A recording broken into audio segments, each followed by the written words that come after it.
તો મિત્રો તમારું સ્વાગત છે આપણી યુટ્યુબ ચેનલમાં। તો મિત્રો આપણે આપણી સાઈડ ઉપર આવ્યા છીએ। એકચ્યુઅલી અમારું ઇલેક્ટ્રિકનું કામ છે અને હું મારી સાઈડમાં બતાવું છું। અમે લોકોએ જે વાયરિંગ કર્યું છે એ તમને બતાવું છું। ફેનનું વાયરિંગ, પ્રોફાઇલનું વાયરિંગ, પછી બેડ આવે એનું વાયરિંગ। તો મિત્રો હું તમને દરેક અલગ અલગ વાયરિંગ બતાવી રહ્યો છું। મિત્રો અમારો વિડીયો તમને પસંદ આવે તો પ્લીઝ લાઇક, કમેન્ટ, શેર અને અમારી ચેનલને સબસ્ક્રાઈબ કરો। તો મિત્રો આ મેન બોર્ડ છે અને તમે જોઈ શકો છો અહીંયા લાઇટ પોઈન્ટ છે એક, અહીંયા બે, આ બધા લાઇટ પોઈન્ટ છે। આ ફેનની પાઇપ અમે મારી દીધી છે, તમે જોઈ શકો છો। પછી અહીંયા પણ 3 પોઈન્ટ છે। તો મિત્રો દરેક સાઈડ ઉપર અમારે આ રીતનું વાયરિંગ હોય છે। અહીંયા પીઓપી તમે જોઈ શકો છો, 4 કે 5 ઇંચ પીઓપી આવે છે અને આગળ કિચનમાં પણ બતાવું છું તમને।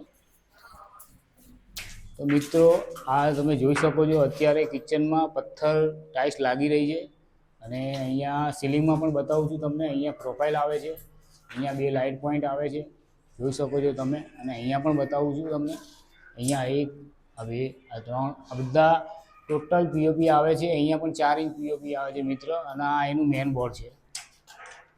પછી આગળ આપણે બેડરૂમમાં બી જશું, ત્યાં પણ અમે વાયરિંગ કર્યું છે। આ એક બેડરૂમ છે, એમાં પણ તમે જોઈ શકો છો અહીંયા। તો મિત્રો અહીંયા સીલિંગમાં 4 લાઇટો આવે છે, પ્રોફાઇલ, વચ્ચે ફેન છે। પછી અહીંયા મિત્રો બેડ આવી રહ્યો છે અને બેડની ઉપર અહીંયા ફેન પણ છે। એટલે આ રીતનું મિત્રો આપણે અહીંયા ટોટલ વાયરિંગ કામ હોય છે। અને આની બાજુમાં પણ બેડરૂમ છે, એ પણ હું તમને બતાવું છું। તો મિત્રો અંદર અહીંયા પણ વાયરિંગ થયેલું છે। તો મિત્રો તમે જોઈ શકો છો અહીંયા 4 ઇંચ પીઓપી આવે છે। અહીંયા આપણી પંખાની પાઇપ લાગી ગઈ છે અને ખાસ આપણે એન્કર ફાસ્ટનર મારી દીધું છે। અહીંયા તમે જોઈ શકો છો આપણે એન્કર ફાસ્ટનર અલગથી માર્યું છે, આ જોઈ શકો છો તમે। ને અહીંયા લાઇટ પોઈન્ટ છે, અહીંયા સામે એસી આવશે। પછી આનું મેન બોર્ડ અહીંયા આપેલું છે, તમે જોઈ શકો છો। અહીંયા મેન બોર્ડ છે, અહીંયા 6 ફૂટનો બેડ આવવાનો છે। પછી સીલિંગમાં ફેન છે। તો મિત્રો દરેક સાઈડ ઉપર અમારે આ રીતનું કામ હોય છે અને તમને આગળ એમસીબી બોક્સ પણ બતાવું છું।